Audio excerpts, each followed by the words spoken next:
them that kind of sort of got sidelined, and you did not intend.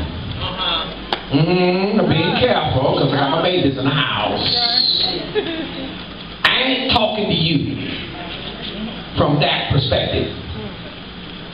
I don't know if you want to have a baby or not. Did you catch that? I'm not prognosticating about having babies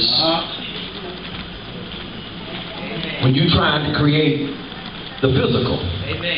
What I am talking about is that spiritual thing God put in your spirit, that place He has for you, that objective He set aside for you, that thing that the enemy says not going to happen. I ain't tell you. You're going to have. This baby you're going to have.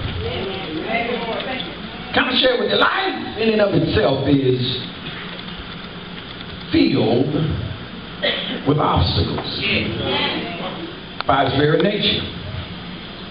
Like it or not, there are potholes, there are stumbling blocks. They are all designed and processed to keep most of us from our appointed destiny. And let's be honest,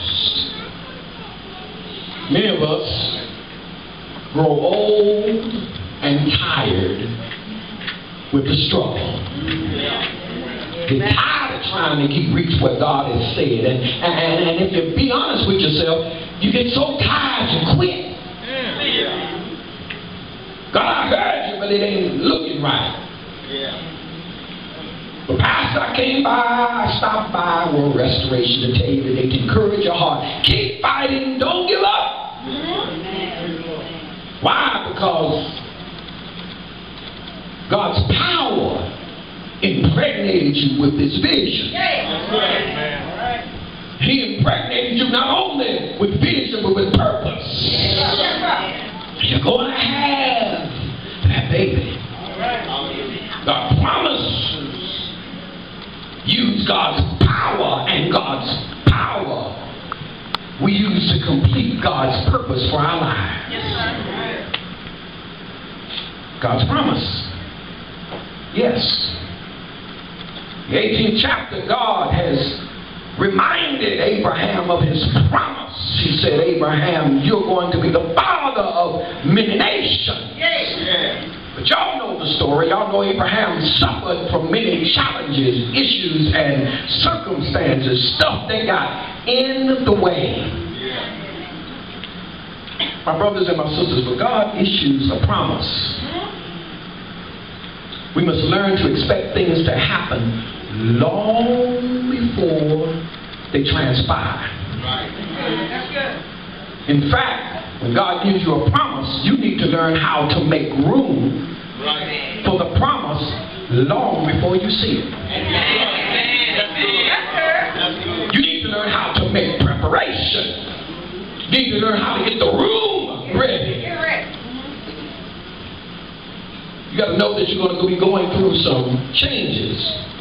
The reality is, and this is where it gets a little sticky, the changes can hurt.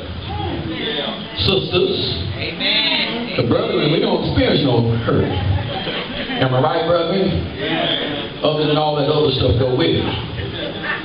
Painful expressions. You ask yourself when you're going through and God puts you through some stuff and it gets painful when folk don't act right and things don't go right. You can begin to wonder, God, did you really say this? Did I hear you right? My brothers and sisters, let's look at the text. We'll find out that a lot happened between the time God promised Abraham and the day Isaac was born. You see all the drama, all the stuff, all the things Abraham got wrapped up in, all the challenges, all the stumbling blocks. My brothers and my sisters, I'm trying to make a point. Just because it has not happened yet does not mean it will not happen. The best I need to tell you is still yet to come. How do you know that, Reverend? How do you talk all that good stuff. It sounds good, but how do you know that the best is yet to come? I'm glad you asked me, because there is a word that God gives us. I call it a word in season. God has a way of going from what I call glory to glory. What do you mean, Reverend? Let me explain that to you. When God is taking you through things, you don't have to worry about God backing up when He promises. He's a God that always moves forward. It may look like it's backward, but you got to understand, sometimes God's situation doesn't look like your situation. His ways are not our ways. You need to back up. Take 2 Corinthians 3:18. Read it when you get home. But I saw, when God was moving, that in the process, we can easily become frightened because of what we see. Look at Sarah. Sarah's concerned because this is impossible. Not based on what I see right now.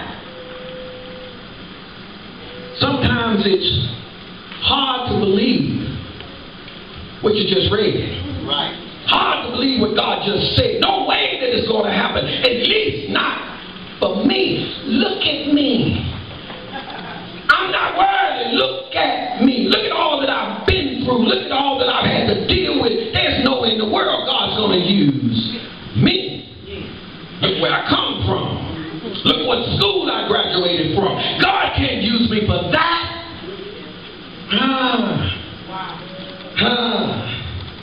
Two things usually catch you: doubt and unbelief.